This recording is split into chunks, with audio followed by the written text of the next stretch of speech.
Hello, so I will be continuing the story of Black Beauty, and this chapter is chapter 13, and it is called Hard Times, and we have this picture to start us off in the chapter. I was sold to a baker whom Jerry knew. He thought I would have a good home with him. If my new owner had always been around, I believe I would have been treated better, but he was away much of the time. The baker had a foreman who was always rushing to get their orders delivered. He often had more weight put on when I already had a full load. He was not concerned with my comfort, and I had my head forced up too high with the check rein. This kept me from pulling well. I felt my strength beginning to fail from the overwork. One day I was loaded down more than usual. We came to a steep hill, and I had to use all my strength to try to pull the load. The strain was so much that I had to stop several times. Then my driver, whose name was Jakes, whipped me.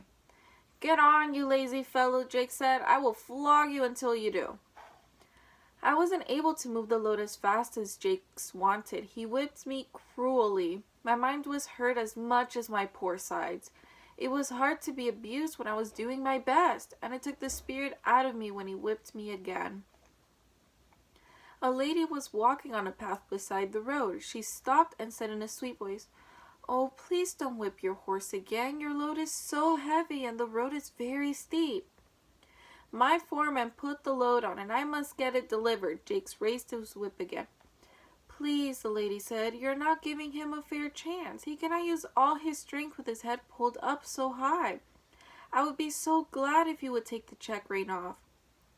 "Well," said Jakes with a short laugh, "anything to please a lady." He took the rein off. I put my head down near my knees. What a comfort it was! "This is what he wanted," said the lady. She came off the path to the road. She stroked my neck and patted me.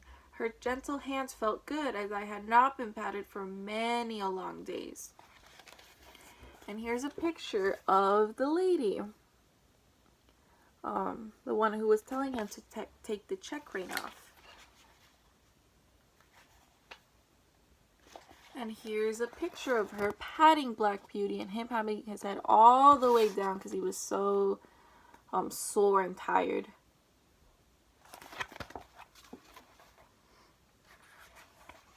"Now speak kindly to him and lead him. I believe he will be able to do better."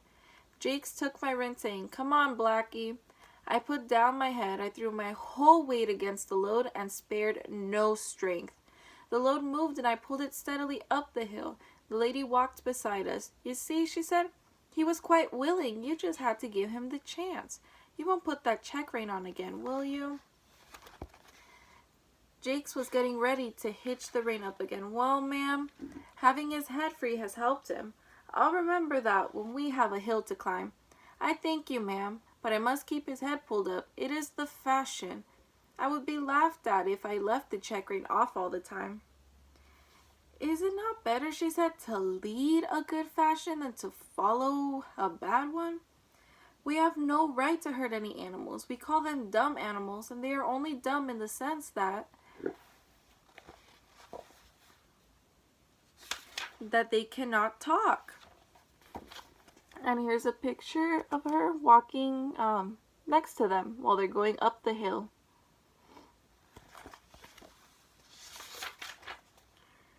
"They hurt no less, simply because they cannot speak to us. I thank you for trying my plan with your horse. I won't keep you any longer. Good day." With the last soft pat on my neck, she stepped away. I never saw her again. After that, Jakes did keep my check rein looser, and he took it off when we went uphill, but still the foreman put too many heavy loads on me. Good food and enough rest will keep up one's strength under fair work, but no horse can stand against overloading. I became worn out from the loads. A younger horse was bought in my place. I was sold to a large cab owner. I shall never forget this new owner. He had black eyes and a hooked nose. His mouth was was as full of teeth as a bulldog's, and his voice was as harsh as cart wheels scraping over rocks. His name was Nicholas Skinner. I have heard men saying that seeing is believing. I should say that feeling is believing. I had seen much before. I never knew until now the misery of a cab horse's life. Skinner had a rag set of cabs and a rag set of drivers. And here's a picture of that man. Nicholas Skinner. He was hard on the men, and the men in turn were hard on the horses. It was in the heat of summer, and we were given little rest. We never had a Sunday off. The work was hard, and the loads could be heavy. We often had to take a large group into the country. My driver had a cruel whip. It had something so sharp on the end that it sometimes drew blood. He would flip the lash out at my head, which caused such pain that it took the heart out of me. Still, I did my best and never hung my back. As poor Ginger said, it was no use. Men are strongest. I was in misery. I wished I might drop down dead at my work. I wished only to be free of my misery as Ginger was. One day my wish very nearly came to pass. I went on the cab stand at 8 in the morning, and I had already done a good share of work by midday. Then we went to pick up people who were coming on the train. After the heavy train pulled into the station, a noisy man with the lady and a young boy and girl came up to our cab. And here's a picture of that. The man going in and the girl saying hi to the horse. And their luggage all on top. They had a great deal of luggage. The lady and the boy got into the cab. The little girl came and looked at me. Papa, she said, this poor horse is weak and worn out. I'm sure he cannot take us all and all our bags so far. Oh, he's all right, miss, said my driver. He's strong enough. A large number of heavy boxes were being loaded, and someone suggested taking a second cab. My driver insisted again that I could pull as much as they could pile on. He helped to load on a very heavy box. I could feel the springs of the cab go down. Papa, do take a second cab, the young girl begged. I'm sure this is wrong and cruel. Nonsense, Grace. Get in at once. Do not make all this fuss, the man ordered. The driver knows whether or not his horse can pull us. Get in now and hold your tongue. My gentle friend had to do as she was told.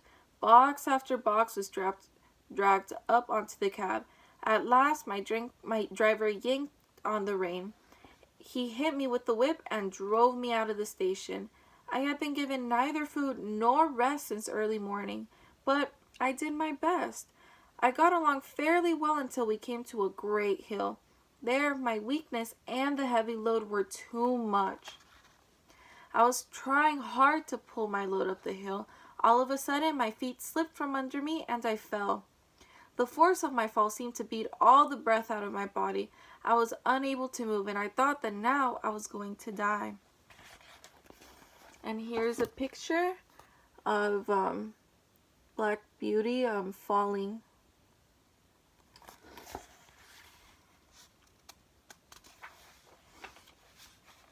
I heard a mix of angry voices and the sounds of boxes being unloaded. It was all like a dream. I thought I heard little Grace's voice saying, "Oh, that poor horse. It is all our fault." Another voice said that I would never get up again. Someone came and loosened the straps of my harness. I didn't even open my eyes. I could only draw a gasping breath now and then. And that'll be it. Another sad chapter. But write down everything you remember that happened. So I have a question for you guys to answer, and it is, so Nicholas Skinner, how did he know Jerry, Black Beauty's previous owner? So how did they know each other? So you can write everything you remember and write down your answer, or you can tell someone about the story. and tell them the answer to my question that I asked you. And that's it. Thank you.